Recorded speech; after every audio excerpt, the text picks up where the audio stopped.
The president won Arizona by fewer than 4 points in 2016. Once reliably red, analysts call that state a battleground now. Let's bring in Karl Rove, a Fox News contributor and former White House Deputy Chief of Staff to President George W. Bush.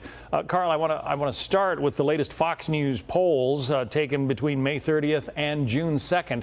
It shows Joe Biden ahead of President Trump, 46 to 42 in Arizona. Those are numbers that the president's campaign can turn around, but they certainly have to be worrisome at this point. Yeah, and the Real Clear Politics average shows it down by 4, so there's a little bit of confirming data there. It is, there's plenty of time, 133 days, but it does show that the president's got an uphill climb in the state. He's got 2 or 3 problems. One problem is that he's got a problem, as Republicans had in 2018, with suburban, college-educated, particularly women. He also has an issue among Latinos, and in this state uniquely, he also has a problem with Mormons. There are a large number of Latter-day Saints in the state, as there are obviously in the adjoining state of Utah, and this has been it's a Republican-oriented group of the electorate, but they have a little bit of trouble with the president, with how the president handles himself. And just as he ran less than the average Republican in Utah last time around, he faces that same problem in Arizona. So got to work to do, plenty of time to work it, but and they're obviously focused on it given the president's visit there today, and also the money. The president's campaign is spending about $1.8 million on television right now.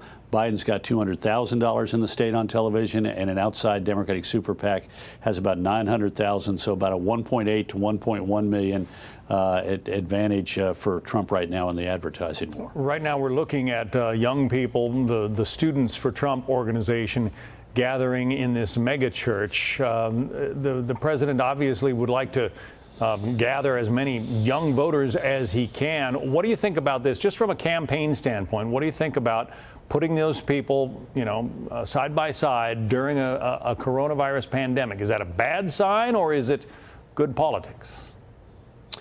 Well, we'll check back with me about 133 days, and I'll give you an answer to that one. Look, this is the trouble with running a campaign in a time of plague. I mean, do you retreat to your basement studio and do interviews with local TV stations, as Joe Biden has done, or do you do what President Trump is attempting to do, which is go back and be in front of people and try and draw energy from them and energize them in return? So we'll see which one works out the best, but each one is following his own path, and the president likes being in front of a crowd, feeds off the energy of an audience, and my suspicion is the 3,000 or so young people gathered in Phoenix today are thrilled at the chance to meet him. But you're right, it's how many of them have masks and how many of them are social distancing. Doesn't look like much social distancing going on in there, in that super church, but let's hope there are a lot of masks. Yeah, you've run a lot of campaigns, but you've never run one during a pandemic.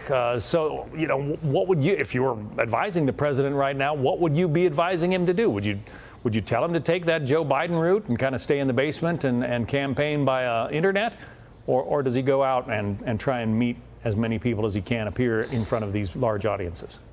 Well, the president does have a huge advantage in the digital infrastructure that he has built over the last 5 years or 6 years.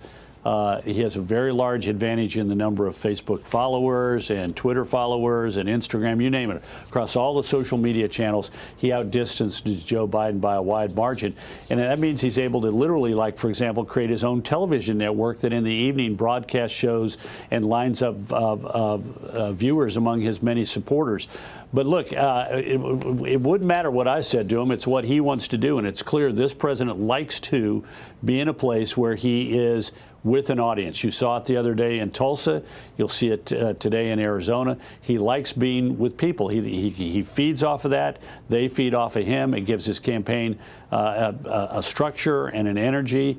So it really doesn't matter what anybody like you or me might have to say about it. This is what he wants to do. Perhaps it's no surprise that the Biden campaign is extremely critical of what the president is attempting to do in Arizona today. Here's a statement from the Biden organization. His decision, meaning the president's decision, to hold a rally in Arizona as the state deals with a severe COVID-19 resurgence is reckless and irresponsible. Make no mistake, this visit is a distraction. Obviously, the numbers, the COVID numbers have been rocketing skyward in Arizona. But the president wants to, let people make their own decisions, let them get out and attend these rallies. Yeah, and look, the Biden campaign used the phrase, "This is a distraction." Well, their release itself is a distraction, and it's a bit of hypocritical distraction. Where was those similar statements calling on people who were marching in New York City and New Jersey and Minnesota and Florida, everywhere across the country that we had protests of the death of George Floyd? Where was the Biden campaign discouraging people from doing that? The